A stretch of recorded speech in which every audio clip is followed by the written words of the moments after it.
Hi everyone, it's Sarah. Welcome back to my channel. Lovely to have you guys here. I really hope that you're having a lovely day today. Happy Monday. And today I am going to be doing my January and February wrap up. I have got 28 books to get through, so it's going to be a lot. I'm going to start with my most recent read to the read that I read obviously just at the start of the year. I'm sorry for the lack of uploads. I've just been trying to get like a schedule. This week I'm going to try out doing videos Monday, Wednesday, Saturday. So you'll get 3 videos a week from me. I really hope that I can be consistent, and I've got a diary. I am making sure to like plan videos, put in my like even my phone notes or Notion or whatever in some ideas, and really make sure I'm doing a mixture of sit down videos and vlogs. So yes, I hope that you're excited. I'm really excited for the content to come. And before we make this video 10 years long, I'm just going to get started. So let's start off with February. In February I read 17 books, so really happy. It also might be 18, but I will include the book that I'm currently reading in my March wrap up. So yeah, 17 books, really happy with that. I got a real mixture of like new time favourites and some really disappointing reads. So let's start off with a disappointing read, and that was Truthwitch by Susan Dennard. I got 71% of the way through this, DNF'd it because I just thought it was so boring. Like the magic system was really cool, it had a good start, and then it just sort of teetered out towards the middle. It dragged on, and I feel like Susan Dennard just tried to make too many things happen. The world building to me was really confusing. There was loads of terms being used and we were just sort of like meant to know. It felt more like a sequel than the start of a series because so many things were just sort of pointed out to the reader without actually being explained. Also, the characters didn't connect to anyone. This is about our main character Safia, who is a truth witch, but she's like hiding the fact that she's a truth witch. It also follows Iseult, who is her like they're like bonded, and Iseult is a thread witch, so she can see like people's emotions based on like a thread that's coming out from their stomach, and they are just like flung apart at the start of this, and they're trying to get like back to each other, and just a lot of stuff happens, but also a lot doesn't happen. I feel like this just could have been cut down and edited a lot. So yeah, disappointing. 2 out of 5 stars, DNF'd it, and won't be continuing on with this series. Next, I read one that I've been wanting to read for such a long time, and that was The Fifth Season by N.K. Jemisin. This one I ended up giving 3.5 out of 5 stars. It was good, but definitely not as good as I had pictured it or had hyped up in my head.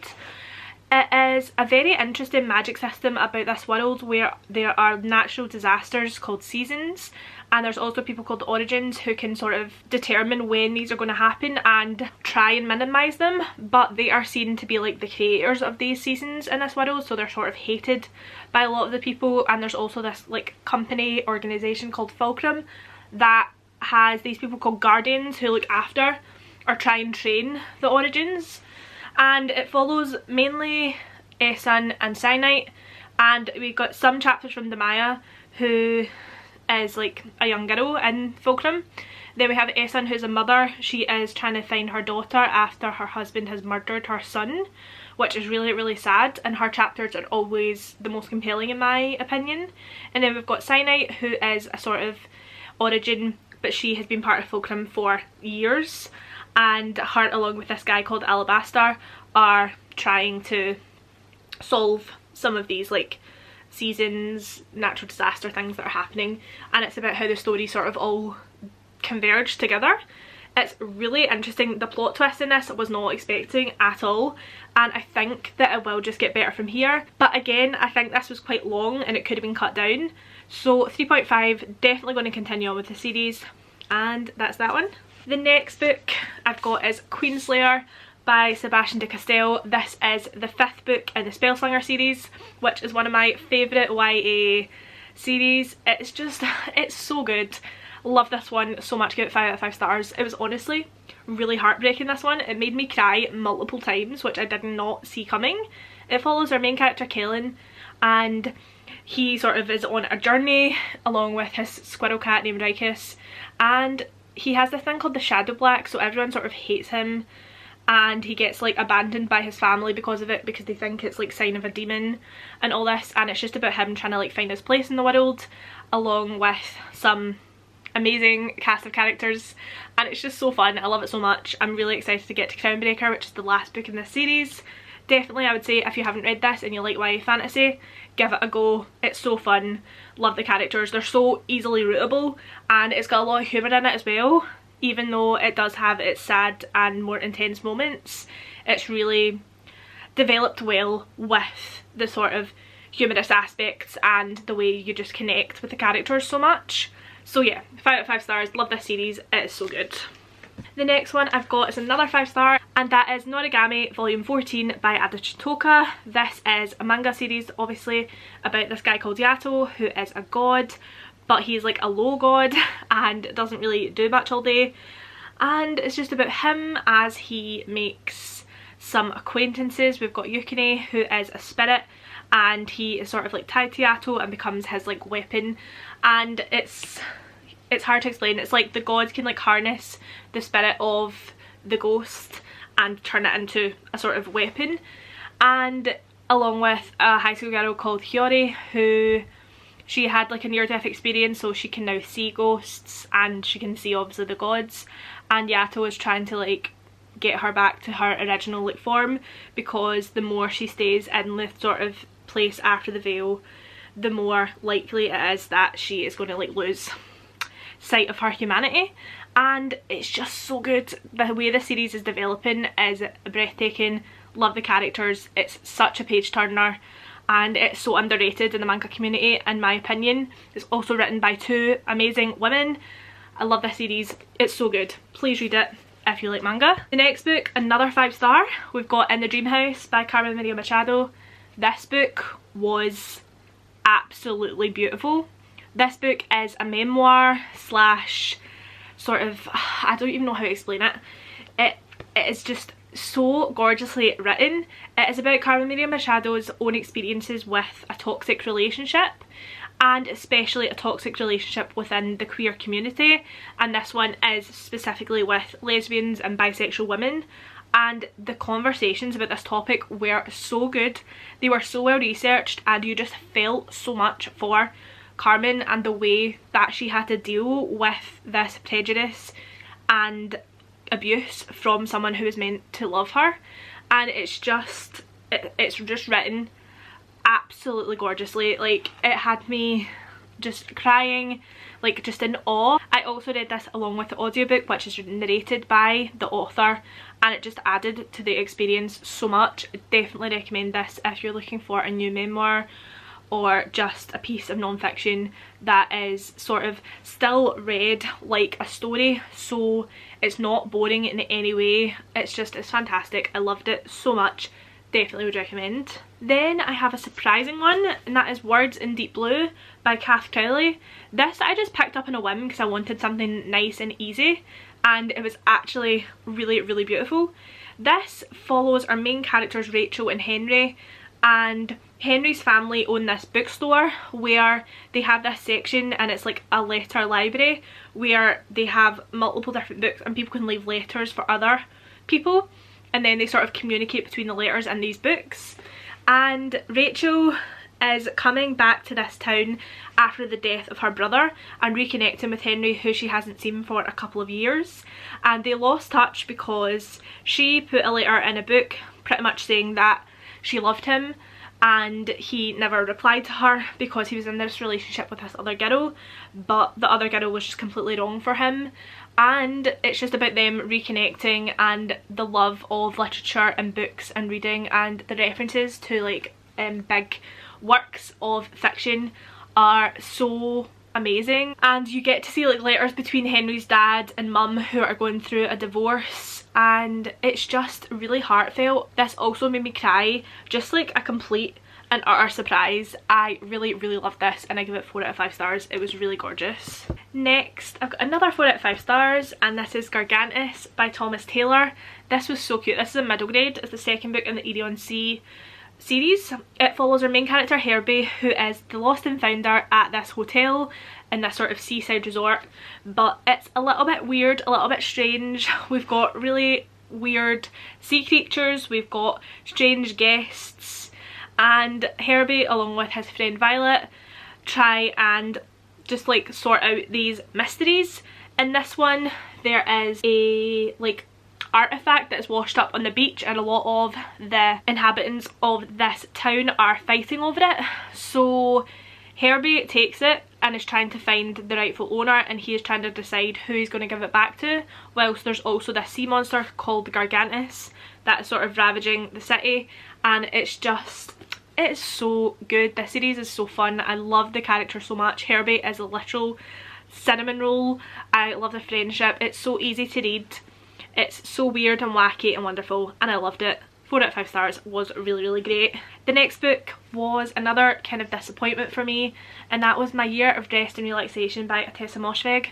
So disappointing with this one, honestly. I wanted to love this so much, and I'd heard so many good things, but honestly, disappointment to me. Gave it 2 out of 5 stars. I thought the characters were absolutely insufferable, and I know that that is like the point. And like, yeah, that did make it more like relatable, and you see people are messy, no one is perfect, but like it just got to a point where it was kind of ridiculous the way that this main character was treating people.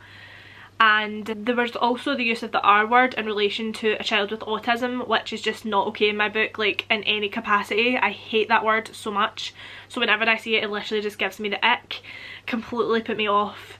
And like, yeah, I don't think I'll be picking up anything from this author in the future. It was just really bad. So 2 out of 5 stars, and I don't want to talk about it. The next one that I read was Lani by Max Porter. This one was a complete and utter surprise. I give this 4 out of 5 stars. Really short, super quick, and again just really inventive. And it's about this small English village and this boy called Lani, who is like a really adventurous and artistic and creative child.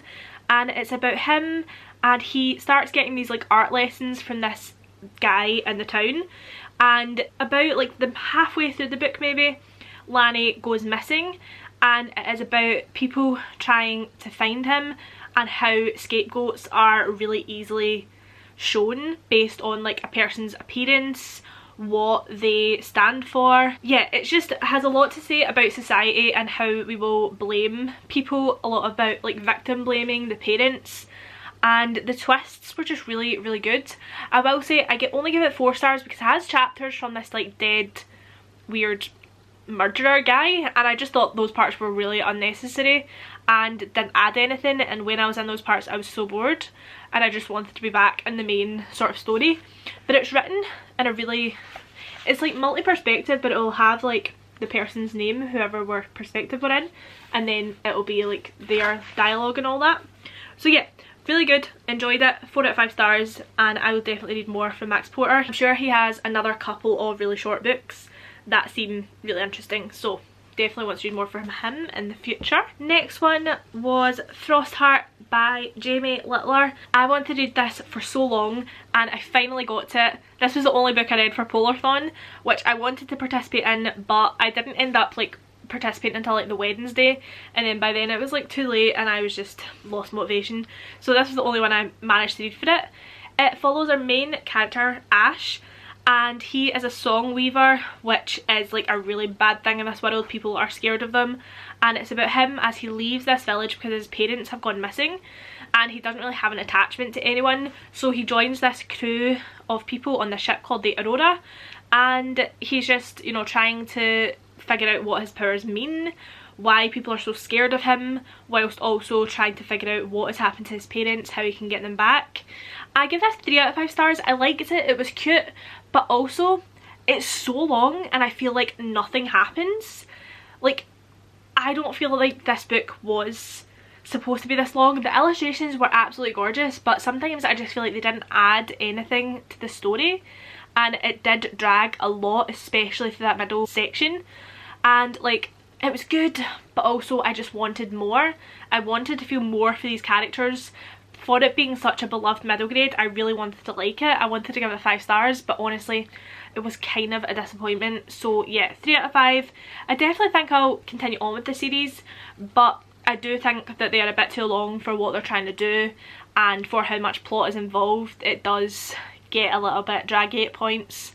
So yeah, that is this one. Next we've got Witch Hat Atelier Volume 1 by Kamome Shirahama, and this was just like a really cute manga about this like magical school, magical girls, and it was just cute, it was fun, it was really easy to read, and yeah, I'm excited to read more. Not much to say, give this 4 out of 5 stars. It was a cute, fast read. Next I've got another middle grade, and that is Pocken and Stubbs, The Haunting of Pelican City by Sophie Green. This is the second book in the Pocken and Stubbs series, which follows our main character Lil and Nedley. Lil wants to be like a sort of detective, Nedley is a ghost, and they come together to try and solve these mysteries in their weird town. And it's super cute. Again, love the friendships. This one was even better than the first in my opinion. It kept me much more engaged. I just love the characters so much. They are so cute. It's definitely just a fun spooky time. The writing is massive, so it's so easy to get through, and yeah, just very cute. Loved this a lot. So also gave this 4 out of 5 stars, and I want to read the third one really badly. I have got it, so hopefully I will read it soon. The next one I've got is Her Royal Highness by Rachel Hawkins. This is a female-female romance between the Princess of Scotland and this American girl, and again this one was fun, sweet, fast, but a lot of stereotypes about Scottish people. I'm always very wary of going into books where there's Scottish characters because they are usually, as I say, very stereotypical, and a lot of things are not very accurate. And like, you know, people wearing kilts all the time, people being drunk, people using slang, like people drinking iron brew. Like, that is not all we do, guys. I swear that's not all Scottish people are. Which is, yeah, that just kind of annoys me.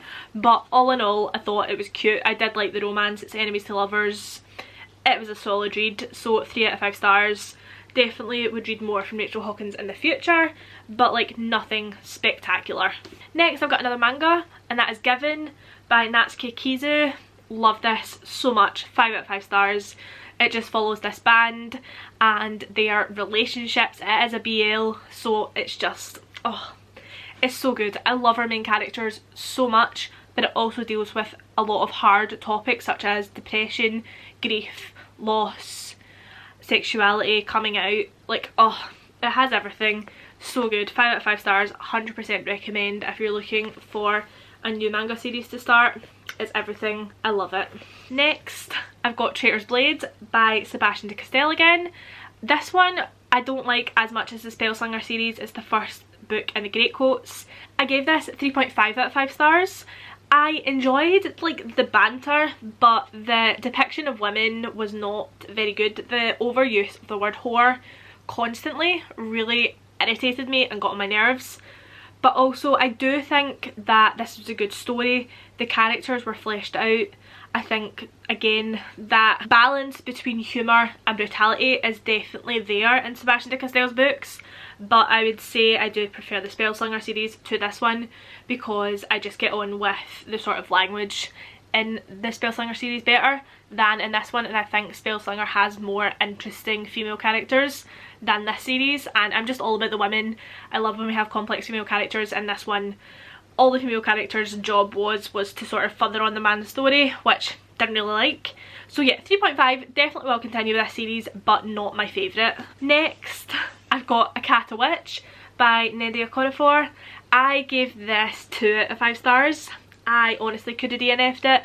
I see such hype for this book everywhere, so I'm definitely in the minority when I say that I didn't like this. But I just thought it was so draggy, again, so boring, nothing happens. Also, the characters, like, they're meant to be friends, but they don't act like friends. They literally bully the main character, and it just really irritates me when we're meant to, like, see their friendship, but they're literally just being horrible to one another. And yeah, it was not good. Also, like, the main plot point doesn't come into effect until like 70% through the book, so it just feels like such a slog to get through it, and like the action is over literally within a split second. So again, I won't be reading on.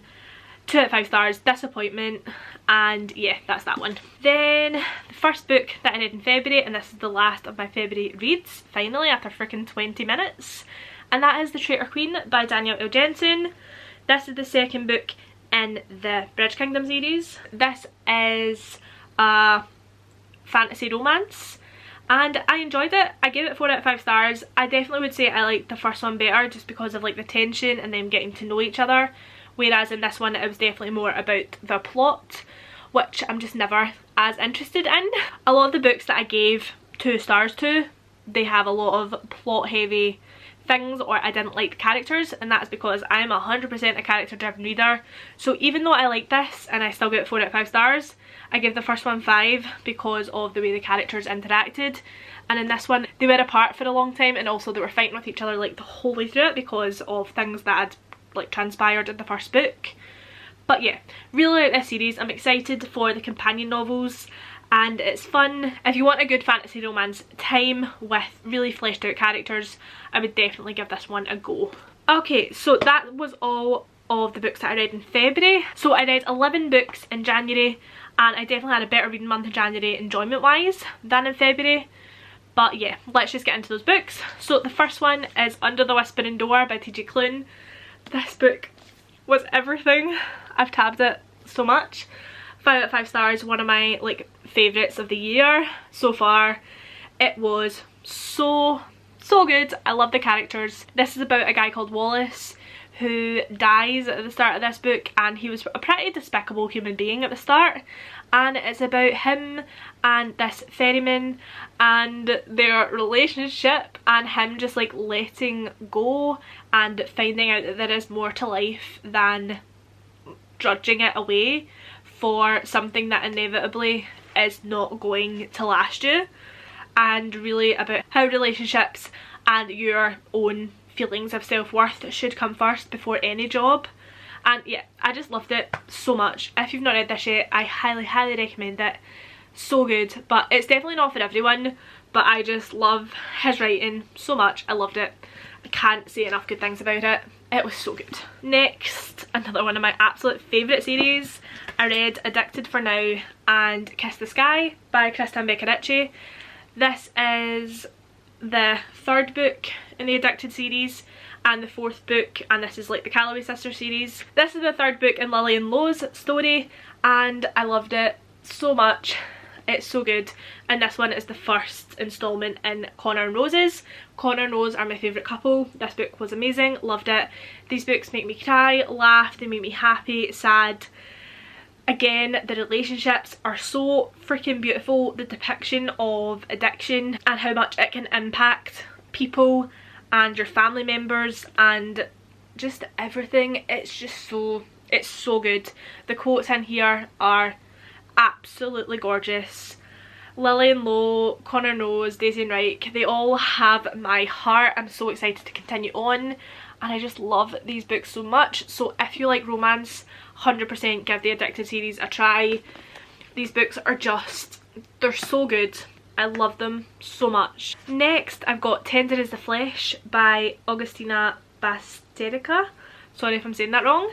This is a dystopian about this world where human meat is consumed by people, and this book was wild. It is really short, but the amount of shit that goes down in here is honestly crazy. It is such an impactful book. The ending had my jaw on the floor, honestly.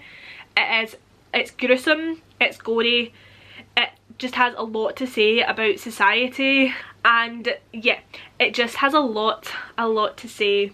If everyone was eating human meat, would you? It's just, yeah, it's very disconcerting, and when you're reading this, you've just got this like feeling of like, ugh, I don't even know how to explain it. It's really weird, but like definitely a really great book. So if you'd like a sort of horror dystopia, 100% pick this up. Very creepy, and I give it 4 out of 5 stars. Next, I've got Lie With Me by Philippe Besson. This is a translated fiction, and it's translated by Molly Ringwald, which I just thought was really random.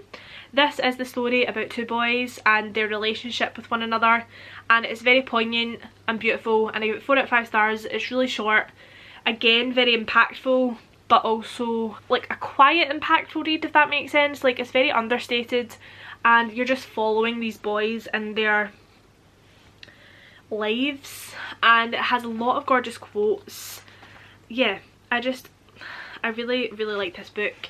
Give it 4 out of 5 stars, and again I would recommend it if you're looking for a short sort of romance but more melancholic book. 100% again recommend this. Sorry if I keep repeating myself, but yeah. Next, we're getting there guys, we've got The Girl from the Sea by Molly Knox Ostertag. This is a graphic novel and it is sapphic, about a mermaid and a human girl and their relationship with one another. Very cute. I will say I didn't like this as much as I like Molly Knox Ostertag's other book, which is The Witch Boy. So yeah, give it 3 out of 5 stars. It was cute, but again nothing like incredible, but definitely recommend it if you want a graphic novel that is quick and fun. So yeah, that's that one. Next, I've got Snow Country by Yasunari Kawabata. This I gave 2 stars as well. I'm sorry, it was just so boring. The characters were really awful human beings. It is about this guy and a geisha and their relationship with one another over the years in this sort of snowy mountainside spa resort thing, and it follows them over multiple years with their relationship to one another, which both of them know inevitably will not end well. And yeah, again I just thought this was boring. The characters were really bad. I didn't like them. I didn't feel connected to anything. I just wanted to be over when I was reading it. Like, I just wasn't in it. I wasn't engaged at all. So yeah, 2 out of 5 stars. Next, I've got Exciting Times by Nisha Dolan. Really enjoyed this. I thought it was so good. I give it 4 out of 5 stars. I just thought it was so funny. This made me laugh out loud. It's again just about human relationships. It's definitely more of a character driven study about how we work together, and it follows these 3 characters and their relationships with one another and just how complicated and messy that can be. But yeah, 4 out of 5 stars. I really liked it. It was funny and just really dry humour that I really like. So yeah, it was very good. I'm trying to be quick because my camera battery is flashing. I've got 3 books left, so let's speed through these.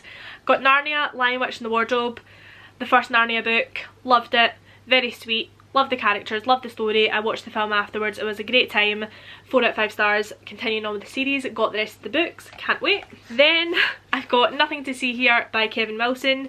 This is about children who go on fire and about a woman who becomes a nanny for them. Gave this again 4 out of 5 stars. Thought it was very cute. I loved again the relationships between those characters were amazing. The discussions about how some kids can feel so like neglected and like no one's going to love them based on like appearance or personality, and it was so good. Like, yes, it's in your face, it's very not subtle, but like it's really good. I loved it a lot. And last but not least, my first read. This was my first read of the year. That was Beautiful World, Where Are You by Sally Rooney. Gave this 4 out of 5 stars. I again liked the character study between these 4 different characters and again their relationships to one another and how different they were from one another. But this did involve COVID at the end, which I just don't like in my fiction. Like, I don't want to read about the real world. It took me out of the story. I just did not like that bit because it was looking to be a 5 star, but then that happened and I was like, nah. So 4 out of 5 stars. I still really enjoyed it and I will read more from Sally Rooney in the future, whatever she decides to bring out. I did tab it, as you can see, and I just really like her views on the world and how she articulates them. So yeah, this was really good and I enjoyed it. So those are the 28 books that I read in January and February. I'm sorry the end of this video became really chaotic because of the camera battery situation, but I hope that you guys enjoyed it anyway. If you did, please give me a thumbs up. Comment down below what your favourite book of January or February was. Definitely I would say my favourites are Under the Whispering Door, Queenslayer, Noragami, Given. Those are probably my top 4. Oh, Addicted. Top 5, Addicted, Kiss the Sky. That would be my top 5. Anyway, if you want to see more from me in the future, please hit that subscribe button down below. And that is it for today's video. So I'm Sarah, happy reading, and I'll see you guys in the next video. Bye!